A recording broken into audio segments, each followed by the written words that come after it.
You're listening to the No Labels, No Limits podcast with best-selling author Sarah Box, where you get the inside scoop on the steps action takers and decision makers take to align their purpose to their principles and achieve their goals in business and life. We focus on the mantra, no labels, no limits, no excuses. And now, without further ado, please welcome your commanding coach with plenty of chutzpah and heart, Sarah Box.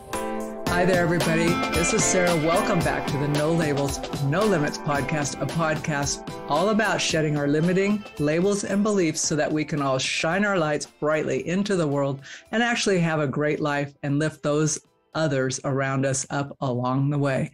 This week, we are joined by Holli and Jeanna. Now, Holli and Jeanna are hosts of the LOA Uncorked Podcast. And they have been inseparable best friends forever since they found each other in 2004. They work together in corporate America. That's not where they are right now. They've had changes over the last 18 years. Is my math right? 18 years. Okay. But out of their thirst to create magic within a community and their love for the limelight, that podcast was born in 2018. And Holli and Jeanna are all about making conscious creation a lifestyle, and about learning and sharing how we can all experience and express ourselves fully in our authenticity and personal power. So those listeners to this podcast know we're all about that. And that's one of the reasons I'm super excited to talk with these gals today. They love to experiment with every inspiring philosophy, viewpoint, or technique, or life hack, as they like to say. And at the same time, they are fully in their element, sharing their own wisdom and creation adventures with the world. They're both students and teachers in their podcast episodes, absolutely passionate about empowering their listeners to learn fully their own lives, to live fully their own lives along with them. So you might be surprised to learn they are both C-suite corporate executives, both have been C-suite corporate executives. But let's throw in astrologer and life coach. So interesting little mix there, ladies. So now with that, I'd like to welcome you both formally to the podcast. Hi, Holli. Hi, Jeanna. Hi, Sarah. Woo-hoo. We're so happy to be with you and your audience today on No Labels, No Limits. Love the title. Yes. Love everything you're doing. We're just thrilled to be here. Well, that makes a threesome of us. Yeah. I was telling Holli and Jeanna before we started, I was on my walk thinking about them, and I'd read about them and done some research, and I just got getting more and more excited because they're out of the box, which of course we love, and they have such great wisdom. But I want to start asking off a question, and that is to each of you, what is your definition of success today? It may have been different before, but how do you define success today? Well, for me, it's living in my joy is success. And so that doesn't mean that there aren't ripples, but I feel like standing and living in your joy and having fun when you're doing it is the ultimate success. And yes, it has changed over the years. Yes, so for sure. Go ahead, Jeanna. So I would say, for me, it's authenticity. And I think, one of the things that I always, I kind of grew up with what society said success looked like, right? So it was a good job and good money and, happy family and, the picket fence and all the things. That was, I think what I had in mind for success. And I really feel like as I have grown and watched others around me and had some great examples like Holli in my life, really success is knowing deeply who you are and standing in who you are and showing up as who you are in every situation. And for some of us, that's harder to do. Mm-hmm. And yet, I've learned very, very quickly in the last 3 years during our podcast is, those people who are authentically who they are and just present and bring all of their skills and abilities and talents and perspective to bear are pure magic to be around. And I think if we're not doing that, and if I'm not doing that, I'm not only cheating myself, but I'm cheating everyone around me. Agreed. Totally agree. So when you say it's harder for some folks than others, Jeanna, to live in their authenticity, Has there been a pattern or something the two of you have observed about the difference either in personality or background that makes it harder for people to be who they truly are at their core? Well, I mean, I have some thoughts, but go ahead, Holli. Well, I think it's two things for me. Is one is I think we don't spend enough time getting to know who we are. And we really like that we look at tools and we spend time thinking about who we are, time connecting with ourselves. So I like that you do the Enneagram, Sarah, and I think that's a beautiful tool. We use astrology, you mentioned that, to really know and have compassion for yourself. And really understanding that so that you can step into who you are and get rid of all the noise is important. And then I forgot the other thing, Jeanna. Listen, she will come back to it. Trust me, she'll remember. But I'll for me, it's always been a fear-based trend around, wanting to be liked, wanting to do well, wanting to some of those more, traditional societal success factors, right? Versus just putting that aside and really, really making sure that you love yourself and you are good with yourself, and then the rest will take care of itself, right? And so that's what I would say with regard to, a trait that I have seen for myself and in others too, where that authenticity is a little harder to prioritize and get in touch with. And thank you, Jeanna. So that's what I was going to say about myself is that I prided myself not on that part of it, but I prided myself on being a chameleon. And I didn't do it to please people. I did it to be quote unquote successful. Yeah, you did. Yeah. And so I'm like, what does Sarah need today? I'm going to give it to her. And I'm going to give it to her 5,000 times over, and I'm going to be successful, And so I prided myself in that. That means I'm going to contort and I'm going to be Gumby. Okay. But I can do it. And I'm so proud of myself. There was this pride of like, this is my superpower. And I'm not saying that isn't a superpower. Like oftentimes, even the pleasing. So the beautiful thing about that is that, you're intuitive, what people need, like there's a beauty. You care what people think. You care. And there's a beauty to how that drives you. And then you can take it the farther, just like chameleon there's a beauty to being able to meet what is needed, but to not contort yourself into something that's not authentic or real to you probably is going too far. So there's always that polarization. Sure. Well, and don't you think it's a motivation driven thing? So like Jeanna, you said about wanting the fear to not feel frightened in whatever realm, or to feel like you've contributed and that you're important, Holli, to your point of like being able okay, I can do this. And I mean, our motivations, to your point, if you're aware, it's easier to identify them, right? But you're right. You can go too much and then you're not living out of who you are, but to get something. Right. Does that make sense? Yeah, absolutely. For sure. And you talked a lot about, in the beginning about our relationship, our friendship, and how long that is, and how, it's truly a gift anytime any of us have a long-standing friendship. Those are not easy to come by. And this relationship, this friendship has felt, I feel like I've known Holli forever. I feel like she's part of family. I feel like I've known her forever. And I did from very, very beginning. So let's start. That was one of the questions I wanted to ask you way back in 2004 when you met in corporate America.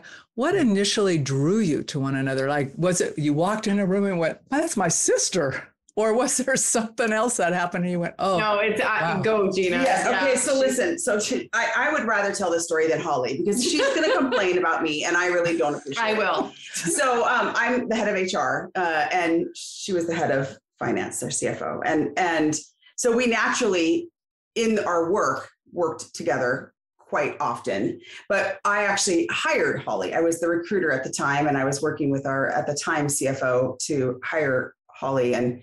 And I had the phone interview with her. This was the first of 6 interviews. This is part of the complaining that Holli does. 6 interviews that we did. The first was a phone interview with just me.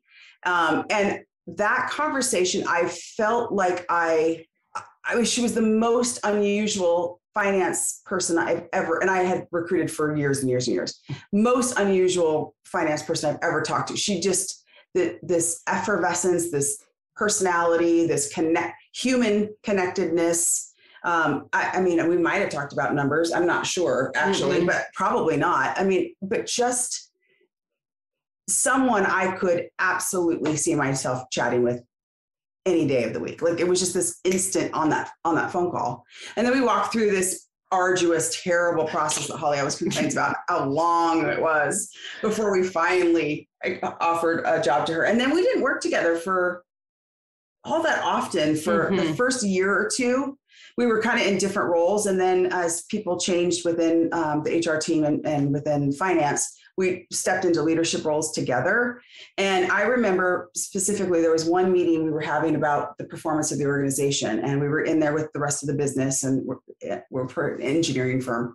So the rest of the technical staff. And we were talking about how we're going to, improve business performance. And we were getting some feedback from a consultant. And there was a moment where, because obviously some of it's the billable time and a lot of it's just expenses and overhead, which is our side of the house. And we just sort of locked eyes, and I could tell we're both wickedly competitive.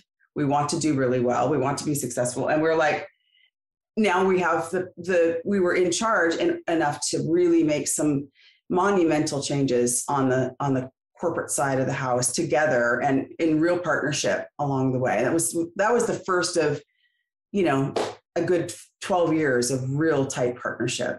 I think it's trust too. I mean, I think that we were developing trust over time that helped us. And then we could sort of use our, what I'm going to call law of attraction practices. That's how that whole thing started, because we would launch big projects together. We'd go in the boardroom together.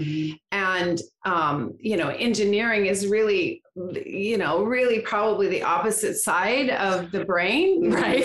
And so we never said what we were doing, but we worked together so that trust was built, and then we worked together. But we definitely had an instant attraction when we chatted, because we're both like, stylistically very similar. But it took time to establish that trust. So you talk about creating meaningful experiences. So you go in the boardroom and you're surreptitiously including law of attraction with engineers. Now, I've done strategic planning in a group of mix from engineers in the same room. It's a training more than anything, training social workers, engineers, and public agencies, right? I love the engineers because they had everything mapped out to the T, right? Yes. But it was a little harder for them to step back and go on the kind of the conceptual without the details. So I'm curious how the impact was for you of doing that. Like, even though you weren't calling it that, what did you notice in them, or did they notice in themselves? So good. Well, that's such a great question. And so what we notice, and I mean, this is like the sneak attack. Okay. This is the LOA sneak attack, because we believe everything is energy. And so, most of our organization was really about influence. It wasn't about power, even though I had a very powerful position. I couldn't come in and hit you with a club and say, go do this. I mean, it was all about influence and bringing people along. My role. Same for her. And so we know everything's energy. So we would drive in Seattle. We're in Seattle. And so it would be a 2-hour commute one way to get there. We'd be chatting. And so we would set an intention for the meeting. So I know that a lot of us set intentions every day, which we definitely believe in, but we would set an intention for the meeting. And it would be, so we're trying to move energy. We are energy. So we've set an intention for the meeting, particularly if it's contentious or there's something. And then I would layer on top of that for being of service to the collective. And so I would intentionally set an intention And then on top of that, my voice be of service. We would ground ourselves before. So what does that mean? We'd make sure we're in our body. We'd make sure that there's no, you know how you get triggered. We're not going to get triggered in this meeting, little girl, or whatever the trigger is, I'm not enough. We're not going to do that. So we were very conscious of how we showed up. Now, for me in the boardroom, this may sound a little crazy, okay, but what I would do, particularly when I was new to one of the more powerful positions, I would bring in an entourage of angels standing by my side around the boardroom. And I would have them watch over me, and I would visualize them being there with me and supporting me as I'm on this journey. And I'm going to tell you, every single time we would do this, we could feel energy changing. And so we changed, and it's not manipulation, because we were serving the highest good of the collective. It wasn't our personal highest good. Right. It was the vibration of that room evolved with some extra help and intention setting and really focused goal setting that was, like Holli said, in service to the collective. Mm-hmm. So did you notice other people starting to shift in their attitudes or their response to you when you came with your intention and you came in with your entourage? And by the way, I don't think that's being sneaky at all. I mean, we all have that available to us, whether we choose to use it or not. We do. So, and if it's not available, if we weren't supposed to connect, we wouldn't be available. It wouldn't be available. Right. No, I love that. We did see people change and move. And I'll give you a little story. When Jeanna first hired me, we had an executive that I had to work with. I prided myself on being a chameleon back then. So there was no executive. I worked with every president of global companies and listen, we're like this. And this executive made me just want to pull my hair out. Okay. Mm-hmm. And he was extra detailed. And I had all this built up resentment towards him. Yeah. Like, every little thing, if there wasn't a period on a communication that went out by me or my staff, I would get a call from him. I mean, he was incessantly crazy. Okay. And that was my story. And I think he was one of my best teachers, because it took me a little while, not a huge while, but it took me a little while to go, this is my problem. He wants over communication. He's a perfectionist, and he's, and I was like, wait a second, over achiever. Over communication is a judgment. Oh, yeah. And, we are about the only diet we approve is the judgment-free one. Mm-hmm. Okay. That's one of our principles. Right. And so I'm like, so that's not good. And I looked at all these triggers, and it was all about me. It wasn't about him. And so what I did was I dropped all that, let go of all my judgments, sent him love. I sent him love. We became like this. Mm-hmm. It changed the whole entire frequency. That's what people don't. And it doesn't mean that we all show up with our own stuff. His own stuff was like, I don't feel comfortable if everything isn't perfect. And I know he was having internal anxiety, which presented itself my direction. Well, we became the best of partners until he left. And he was a great teacher for me, because when something is triggering you, it's not about the other person. It's always about you. Isn't that a little humbling when you learn that? You're going, well, that could be my problem. Whereas my husband just told one of his friends who was going on a rant, and this person, that person, he goes, my experience is if everybody else is an ass, it's probably your problem. Yeah. And so the guy was with his wife, and his wife busted up laughing. And she says, I think that's really insightful.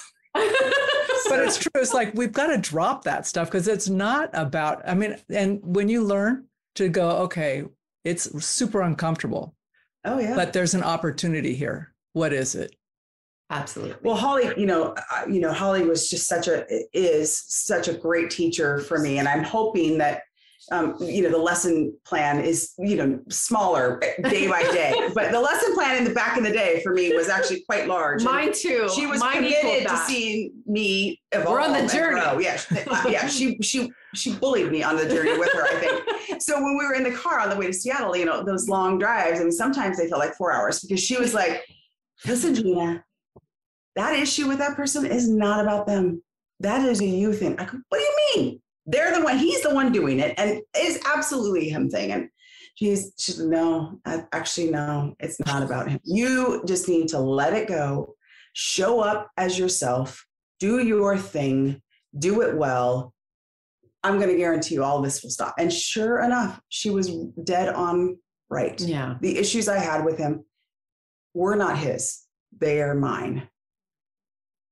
Yeah.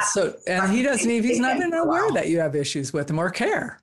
It's like, we're all in our own thing going on. We're going, well, if they've got a problem with me, they might want to mention it, because otherwise I'm not thinking about them. Right. Exactly right. I know you guys are super passionate about conscious creation and living intentionally. So let's talk about that a bit, if we would, because I know you have ways for people to step towards joy. Holli, you talked about that being important. And when people talk about living in joy, I think some of the questions I hear come up or are asked are like, how do you do that? How do you even know what joy is? If you don't know yourself, that might be part of it, but you mentioned, but why aren't our dreams manifesting? Mm-hmm. Right. Okay. So that is, I love this question. This is the big question. That's the headliner question in Law of Attraction, right? It is. And we'll go broad and get a little more detailed, but so you're right. Knowing yourself is really important, using tools. For sure. That is a big part of it. The other part that I think, and this is like, you're a strategic consultant, this, yes. Okay, we do this in business, but we don't do it for ourselves. We need to make sure we know what our core values are. And so it's like, how do you find joy when you don't know what your core values are that will bring you joy? Mm-hmm. And so we always say, go through an exercise of get it down to 5. Don't judge them again. Don't judge what they are and, the essence of what they are. And then as you live life, you need to go back through and look and say, okay, well, is my job aligned with my core values?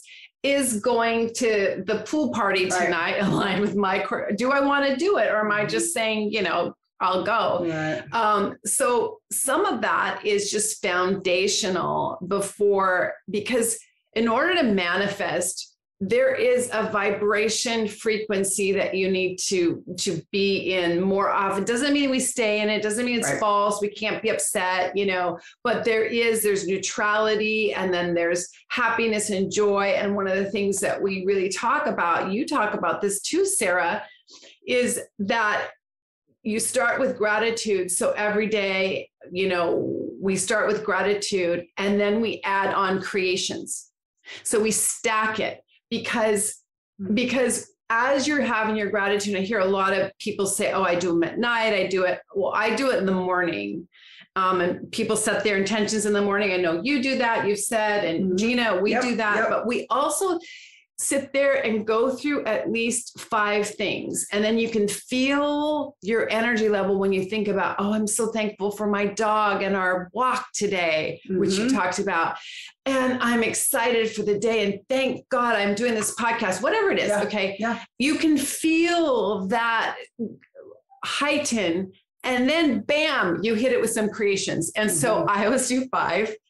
And so those creations, for me, I mix long and short term so I can feel good about some of the short term. So I put funny things in there. Mm-hmm. And so for example, Jeanna and I, we went on a trip, and I always put my intention for the trip. I always say my bags show up and, travel, the basics. Just like a little vision board almost. Yeah. And what she wants. And how we want to feel. Yeah. So part of it, I think, isn't, and our example is going to highlight this, is just that part of it is it's the feeling I want to have.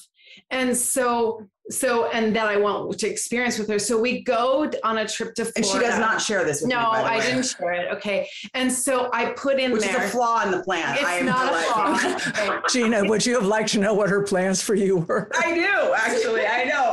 But she looks all mischievous. I know. Scary, and I'm all excited. And I don't tell her that. I put a clown. We hate clowns. Clowns. Yeah, clowns. We say clowns are just, we say shame and guilt. It's another one of our principles. Shame and guilt is just clown shit. Nobody needs it. Nobody wants it. Nobody wants to see it. Okay. So we're against clowns. It just needs to go. All just like clowns need to go. I'm sorry, clowns, you need to rebrand. They need to go. Anyway, they need to rebrand themselves. They need to go.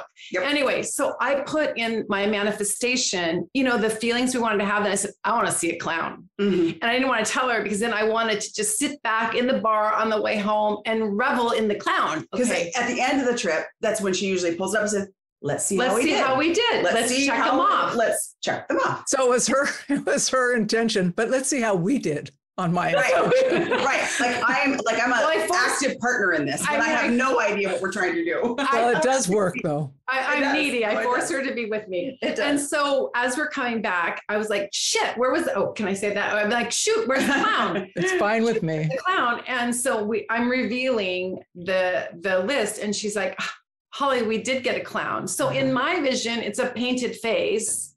So again, with the universe, with God, whatever you think is delivering things to you, I felt I was going to get a clown with a face, the kind that we say, no, rebrand. Yes. And what we got was something that was different. She goes, we got our clown, Holli. Don't you remember X, Y, and Z? And I'm like, well, that didn't show up how I wanted it to. But it was very much a clown. Yeah. And so the universe is funny. Yeah. And you can play with it. And so you're funny, haha, not funny like a clown. Yeah, right. Funny, haha. Exactly. And it wants to stretch your belief and whatever you're asking for, to be open to having it show up in a better way, because it knows better than us. It knew we don't even like clowns. Why would I want to manifest one? Yes, exactly. Okay, that's just silliness. The universe is like, you're silly. We're going to give you something else. And then I'm sitting there thinking, I didn't get it. So we got an undercover clown. And so when we're walking towards our joy, you see we're having fun. So that's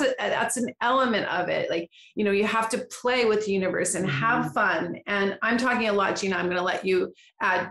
Well, and I think the story is perfect. Like, the back to your question around, what happens if what I'm asking for is it manifests? I think a lot of people miss the fact it was, because it doesn't come forward in the way that they had in mind, right? Holli always says, I want a billboard. I want my request to what I'm manifesting to show up on a billboard, like with her name on it, right? Holli, This is yours. Yes, exactly. Like lights around it and dry ice and lasers. I mean, that's what she wants. But oftentimes it's just a little breadcrumb that you could easily miss along the way. And if you're not just really being, I think there's a level, talking about our friendship, it's a level of trust in the universe that there is this give and take, and it will show up. And be curious and aware enough to be looking for it, because it will show up. May not have thought about the individual that I was the undercover clown, had I known we were looking for one. But when she said it, and I go, why did you want that? She goes, oh, because they're funny and they're big and they're loud and they're funny and I just thought that'd be fun. And I'm like, okay, well, you remember so-and-so on this trip, totally clown. I mean, 100% clown. So, it's just, you just could easily miss it along the way. And I think that's the part that, has been so fascinating for me. I grew up in a household that had a great deal of metaphysical practices. My dad was really into, feng shui and I Ching, and, just really unique for my vintage, his vintage and his background. And so, and then I kind of put that all on hold, and Holli has brought it back to me in everyday life. And it's been fun to practice. Yep. Because it really should be fun. It's just, it's a different engagement in the creation of your life, and it should be fun. Keep it light. Isn't it delightful when all of a sudden you go, whoa, what was that? And celebrating and being delighted is an important part of the program. And when you can high five. And so we were like, so you're right, we did see that. And then, and then you walk into the airplane, everybody's joyous because you're joyous. It comes with you. I do want to address though, that there are some things in your life and you know this by the tools, you know this by how you feel. Like some people struggle with manifesting money, big things. Okay. So, we have not addressed that. And I feel like the thing about that is sometimes that's your life journey. Oftentimes you can look in astrology and say, okay, well, that's a point that you're going to have to move through in your life.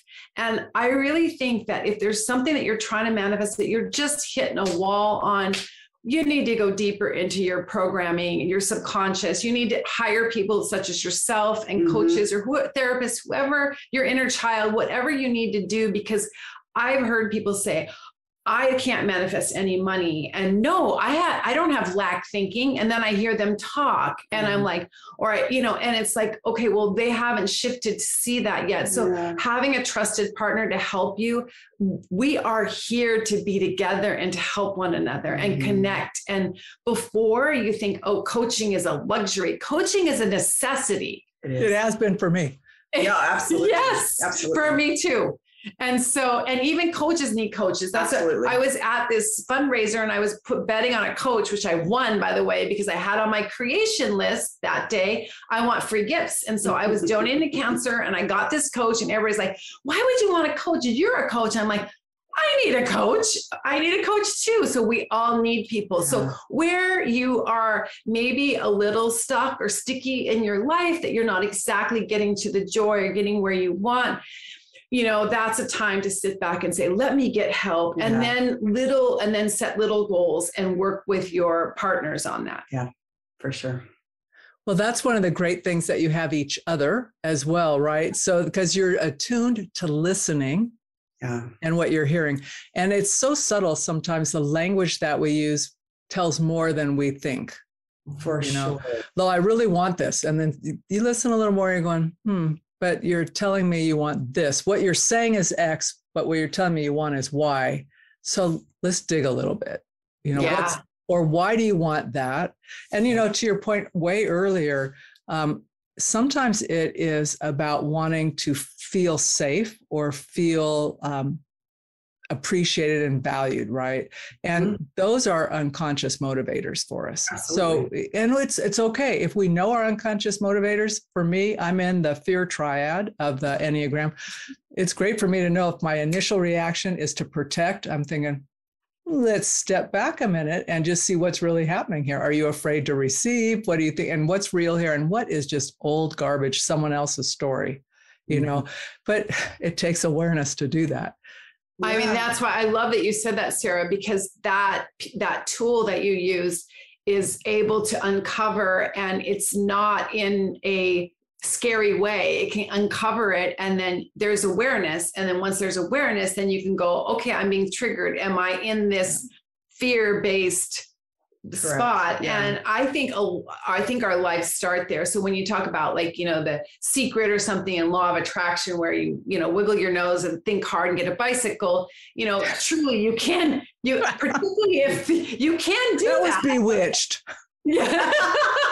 Well, the nose part. I did that. The nose. And I mean, they didn't do that, but they should have. Okay. That would have been they much should have more had interesting. us on. Where's Rhonda? She should have had us on there. Absolutely. You should have been there. That is awesome. I digress. Continue on. No, I was just going to say that, you can have those things, but it's once you have your bicycle, are we in a state of joy? Are you in success? Are you, so I feel like in our world, we dig deeper into having a whole authentic life that's filled with fun. Yes. Number one, fun, levity. This does not have to be hard or work. It should be fun.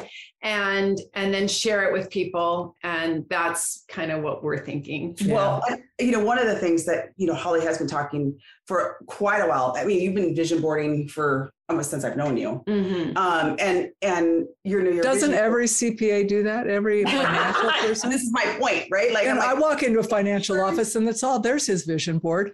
No. She didn't hang it at work. It's graphs and pie charts. And yes, exactly. I kind of like those too, though. I know you do. Yeah. I didn't mean to interrupt you, Jeanna. No, you're great. Listen, we like it. This is we perfect. interrupt each other. So, but I do really feel like what I noticed on Holli's vision board, and it's continued to grow, and it's influenced me too, is like she said, it's less about the thing. So whether it's the bike or the kind of house, the exact picture of the house, the colors, it is about how you want to feel. Mm-hmm. And that I think is, I have found if I just stay there in that spot, then I'm less committed to the exact way in which it's going to come, the things that need to come. If you stay in the feeling state about Correct.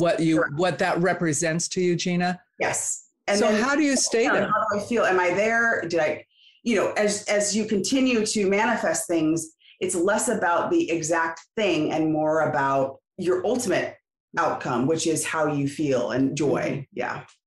So that's an interesting thing, because people will ask, well, this happened and it makes me feel this way, right? So, which is a choice to feel a certain way. But how, like when we're spinning, if you will, something happens and we immediately go into a knee-jerk response. Do you either of you have tips for how you can pull out and get back into a better feeling state? Yes. So, so when you're spinning, you're not in a higher vibrational state. Yeah. And so you can't just go from spinning to, I'm happy. Okay. Mm-hmm. So nobody can ask you to do that. Mm-hmm. And so what we would say is, well, you can say what you want, Jeanna, but I will. But what I would say is, take a time out and do something you love, walk in nature. You're going to hear that. For me, just taking a break, a mindful break. We also believe in connecting with your heart, connecting with your body, and being okay. And, that little by little, it can change that spinning state and reach out and help. I'm a talker. Yeah. I like to call somebody and get help that way. And, I think it's natural for all of us to spin sometimes. Yeah. And that's okay. And I think just recognizing, okay, I'm in a spin. What's the feeling I have? Okay, let's get through that feeling. Let's not block it. Let's at least feel the feeling and then move forward in trying to change that. Because what happens if you're spinning, you're just gonna get more spinning, and then it becomes a pattern or groove, and then you become a spinning person. I think I always look back at the Peanuts cartoon, and Pigpen had the cloud that followed him. Well, he clearly created that cloud, and we all saw it follow him wherever he went, and then it becomes a part of him. You don't even think of Pigpen without the cloud. Right. So I think it's just important just to recognize it and be okay. Everything is as it should be, and just move forward. Yeah. Well, nobody wants to hear this, and but I really feel like the spinning is a gift to really deal with something, go deeper, understand yourself in a way that allows you to evolve a little bit further. And I think anytime we get to a spot where there's a breakdown, a spinning or real big life challenge, it's, I think as hard as it is, I think as much as we can be really grateful for the opportunity, because it really is a gift, and then you just have to go to work. And, I think, like Holli said, getting really quiet. Why am I spinning? What's really bothering me about the situation that I need to own and understand and work through and do better with. And then absolutely having a friend or a group of people that you can counsel with to say, here's where I'm at, here's what I need to, and really get a path forward as quick as possible is, the quickest way to stop the spins. Nobody likes the spins. No, because you feel out of control when you're doing that. You do. Right. Yeah. And even if you're aware of it, you're going, this is not where I want to be right now. Mm-hmm. So, but it is helpful to have a group. I shared this on a different podcast, but I was working, someone was starting to get really nervous about what they were going to go and have be filmed, a short. And she's super competent gal, but she started getting like, I don't want to do this. I can't do this. I don't know what I'm, blah, blah, blah, blah, blah. And I'm thinking, okay, we got to interrupt this. Right. But she's with a bunch of people she works with. And I said, hey, what makes you laugh? Right. She goes, what? I says, come on, let's not worry about that. You're not even up for a while. What makes you laugh? Cat videos. And I said, cat videos, right? I said, what else? And like rapid fire, she couldn't think about it. And then she's busting up laughing and everybody in the room's going, oh, and yeah, and what about that? And what about that? And I said, how do you feel? She goes, about what? And I said, about being interviewed. She goes, well, I could get nervous again. And I says, don't do it. Think about cat videos, right? Cat videos. I mean, it's like, because it made her laugh, right? And you changed the frequency, her frequency in the most delicious way. Yeah. Well, it was, everybody got a joy out of it, right? Because they could see her watching these cat videos, and they know her well enough to know that she's over the top for cats, right? They go, that is so true. Yeah. And it changes the elevation of the whole room. So it's, again, like how you show up impacts everybody else. Yeah, for sure. So I want to jump back to your podcast, just because as podcast hosts, I like to learn from others. So what has been, well, first, what was your impetus for starting the podcast? Well, oh gosh, she's going to complain about me because I hop in the car. Somebody had told us in New York City, we were chatting and they're like, you guys are funny. You guys should do a podcast. We were giving advice. And I mean, we have the photo of it. We actually look like bossy podcaster. Yes. Well, and we had never even listened to a podcast. No. So we're like, really? Okay. Well, I don't even know what those are. So, and then we noticed that we would drive with other people in the car, the commutes to the corporate gig, and people would be laughing. And then we would ham it up even more. We had an audience, and then one day I just got in the car and I had big eyes. I said, we need to do a podcast. And we had never even listened to a podcast. Now we're addicted, but, and I was like, we have things to say.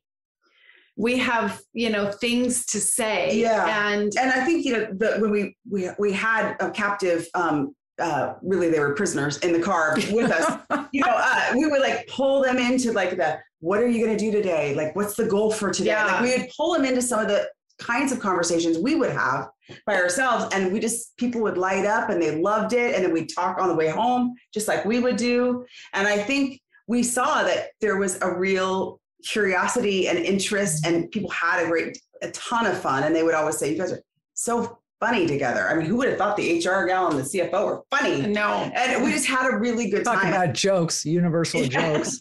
Exactly. So it was really fun. I mean, I think that was a big part of the impetus of the podcast too, was we have things to say.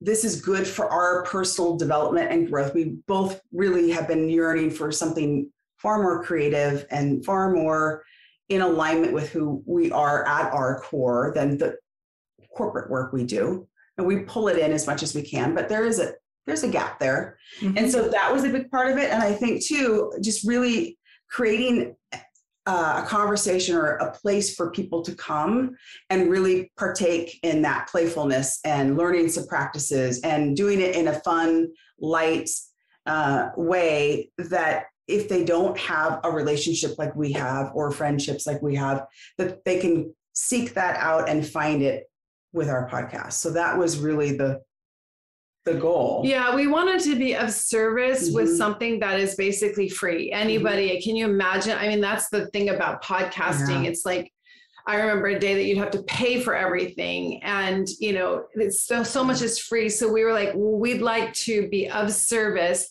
and have it free, and we fund it ourselves. And we were like, we don't care if we change one life, we've done a good job. And so it was really out of service for people that are looking for, that are curious about life and maybe not very woo-woo, or maybe they don't even, honestly, most people don't know what LOA is, law of attraction. They're like, LOA?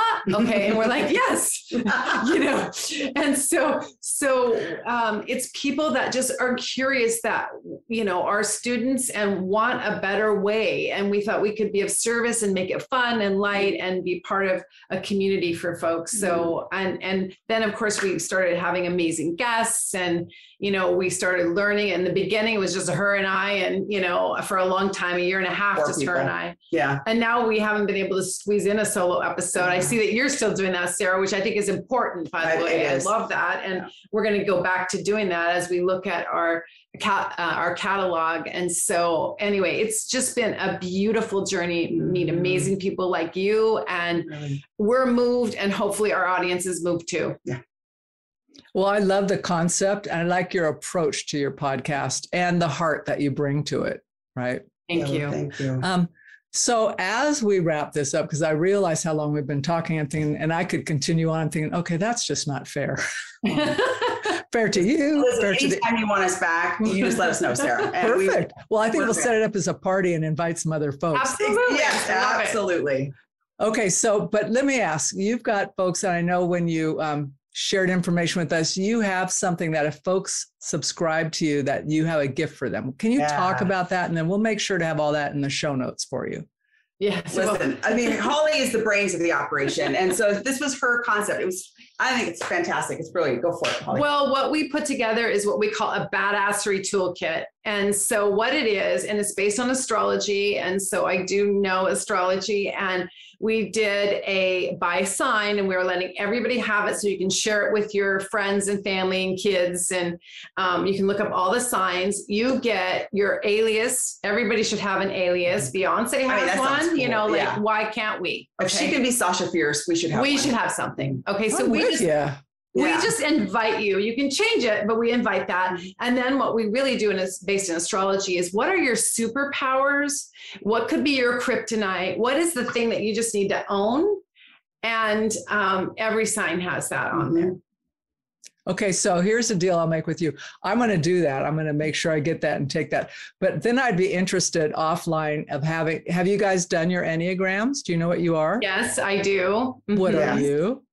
So I did it in 2017. So it should stay the same. Your core number won't change. I thought so too. My problem is, this is where my head is. I'm a 7, but I'm also an 8 and a 3 within one number of each other. So 7 is top, 23 points, and then it's. Well, 8's your wing, so that makes perfect sense that you would be so tied in there.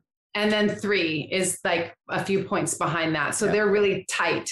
It's a tight. And what about you, Jeanna? Yeah, I did mine the same time. And I don't remember the third one, but 2 was number 1, but my 7 was 1 point or 2 points behind it. I think it was 1 point.